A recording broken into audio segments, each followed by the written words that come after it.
मुंबई, वो शहर जहां लोग आंखों में सपने बसाए आते हैं। दिन की रोशनी और रात की चकाचौंध हमेशा ना इस शहर को जिंदा रखती है।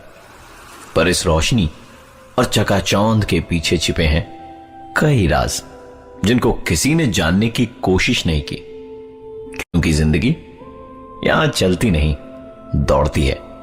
शायद यही कारण था कि उन लोगों ने उनकी जिंदगी में हो रही अजीबो गरीब घटनाओं के पीछे का राज जानने की बहुत दिनों तक कोशिश ही नहीं की। आज की ये कहानी प्रकाश, उसकी गर्लफ्रेंड नंदिनी और भास्कर के साथ हुई घटनाओं पर आधारित है। ये तीनों एक साथ बोरीवली के 2 BHK फ्लैट में रहते थे, जहां शिफ्ट हुए उन्हें सिर्फ 3 महीने ही हुए थे। ये तीनों थे, इन तीनों की लाइफ परफेक्ट थी, सिवाय एक अजीब चीज के। हर दिन सुबह जब 3 बजे ये अपनी कॉल सेंटर की ड्यूटी के लिए उठते, तो घर के बाथरूम, किचन या डाइनिंग हॉल की लाइट को ऑन पाते। एक दूसरे से सवाल जवाब करने पर एक ही नतीजा निकलता, और वो ये कि उन तीनों में से किसी ने भी रात को बाथरूम, किचन या डाइनिंग हॉल की लाइट नहीं जलाई थी। इस अजीब घटना की शुरुआत आज से 3 महीने पहले हुई थी, जब उन्होंने इस घर को अपना घर बनाया था। इन तीनों ने इस बात को किसी के साथ भी डिस्कस नहीं किया, क्योंकि उन्हें हमेशा यह डर सताता था कि शायद उनके दोस्त उनका मजाक उड़ाना शुरू कर दे। इस कहानी की अभी तक की बातें मुझे बहुत नॉर्मल लगी, क्योंकि मैंने खुद ने अपने घर में टीवी को 3-4 बार खुद ब खुद स्टार्ट होते देखा है। शायद कोई टेक्निकल प्रॉब्लम हो, लेकिन अगर हम प्रकाश, नंदिनी और भास्कर की कहानी की बात करें तो घटनाएं सिर्फ लाइट के ऑन रहने तक सीमित नहीं रही, क्योंकि धीरे धीरे एक के बाद एक अजीबो गरीब घटनाओं ने उनके दिमाग में कई सवाल खड़े कर दिए। शाम करीबन 5 बजे ये तीनों अपने काम से लौटते थे, और शाम ठीक 6 बजे घर का काम करने वाली बाई भी पहुंच जाती। कभी कभार इस बाई के साथ उसका बच्चा भी आता, जो पूरे घर में खेलता रहता और उनके सामानों से छेड़छाड़ करता रहता। मुंबई शहर में बाई मिलना बहुत मुश्किल है, और इसलिए शायद वो बाई के इस बच्चे के सारे नखरों से परेशान होते हुए भी अपनी तरफ से कोई आपत्ति नहीं जताते थे। एक दिन तो हद ही हो गई। प्रकाश और नंदिनी जब घर लौटे तो पाया कि बाई का बेटा उनके घर के ड्राइंग रूम में खेल रहा है। उन्हें लगा शायद बाई उस दिन जल्दी काम पर आ गई, लेकिन आश्चर्य की बात तो यह थी कि बाई उन्हें सारे घर में कहीं भी नजर नहीं आई। उन्हें लगा शायद अपने बच्चे को उनके घर पर खेलने के लिए छोड़कर बाई बगल वाले शर्मा जी के यहां काम करने चली गई होगी। प्रकाश बहुत ही गुस्से में था आज, क्योंकि काम वाली बाई के रहते उसके बेटे का आना और उसके घर में खेलना तो ठीक था, लेकिन बाई अपने बेटे को यूं उनके घर में छोड़कर किसी दूसरे के घर में काम करने जाए, यह उन्हें मुनासिब नहीं लगा। करीबन 1 घंटे इंतजार करने के बाद प्रकाश और नंदिनी बगल वाले शर्मा जी के घर गए काम वाली बाई के बारे में पता लगाने। शर्मा जी का जवाब सुन दोनों हक्के बक्के रह गए, क्योंकि शर्मा जी के अनुसार काम वाली बाई तो आज आई ही नहीं थी। एक अजीब सी कश्मकश में दोनों अपने दिमाग में सवालों की लड़ी लिए वापस अपने घर की ओर लौटे, लेकिन इस बार आश्चर्यजनक रूप से पूरे घर में वो बच्चा उन्हें कहीं भी नजर नहीं आया। दोनों के मन में कई सवाल उठ रहे थे, पर उन्हें पार्टी के लिए देर हो रही थी, इसलिए ज्यादा सोचे बिना तैयार होके पार्टी के लिए निकल पड़े। रात करीबन 8 बजे ओवरटाइम करने के बाद भास्कर घर लौटा और उसे इस पूरे इंसिडेंट के बारे में कुछ भी पता नहीं था।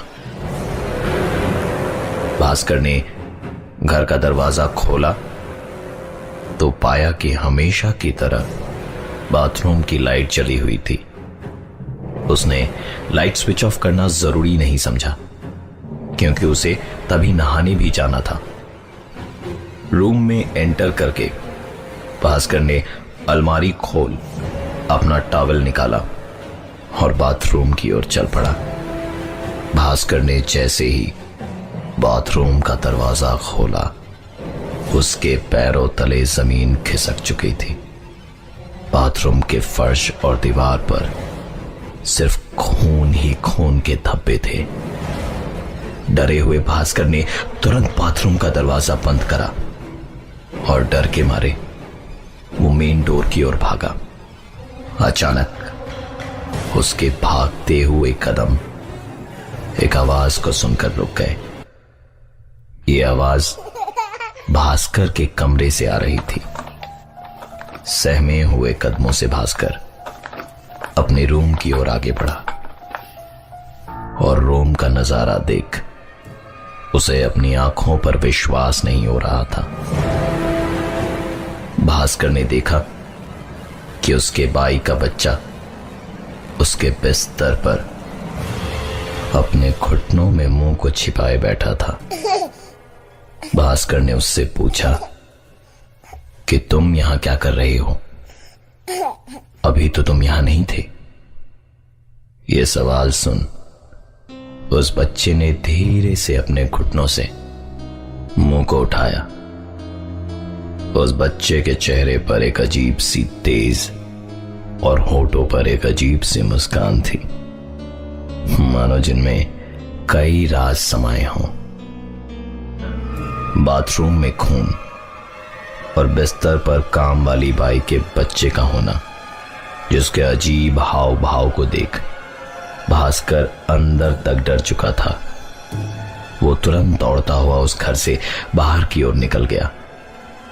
डरे हुए भास्कर के फोन कॉल के तुरंत बाद ही नंदिनी और प्रकाश पार्टी को छोड़कर घर चले आए और तीनों ने बहुत साहस करके उस घर के अंदर जाने की हिम्मत करी। भास्कर प्रकाश और नंदिनी को साथ लेकर जब उन्हें बाथरूम में खून के छींटे दिखाने ले गया तो आश्चर्यजनक रूप से वहां पर कुछ भी नहीं था। रात करीबन 10:30 बजे थे। तीनों इसी सोच में डूबे थे कि क्या आज की रात इस घर में रहना उनके लिए ठीक होगा। इस बीच प्रकाश ने मकान मालिक को फोन लगाया और उसके दोस्त भास्कर के साथ बीती सारी घटनाएं बताई। मकान के मालिक ने सारी बात सुनने के बाद उन्हें बताया कि आज से 10 साल पहले इस मकान में एक परिवार रहता था। कर्ज के बोझ में दबे होने के कारण इस परिवार के कर्ता ने पहले अपनी बीवी और अपने बेटे की बेदर्दी से हत्या करी और फिर खुद फांसी लगाकर आत्महत्या कर ली। ये सब जानने के बाद वहां रहना तो दूर, उस घर में एक एक पल गुजारना भी प्रकाश, नंदिनी और भास्कर के लिए बहुत भारी पड़ रहा था। जैसे तैसे आज की रात प्रकाश, नंदिनी और भास्कर ने उस घर में गुजारी और सुबह होने का इंतजार करने लगे, क्योंकि उन्होंने फैसला ले लिया था कि सुबह होते के साथ ही वो इस घर को छोड़ कहीं और शिफ्ट हो जाएंगे। अगले दिन जब काम वाली बाई उनके घर आई तो प्रकाश, नंदिनी और भास्कर तीनों उस पर टूट पड़े। एक के बाद एक सवालों की बौछार करने लगे।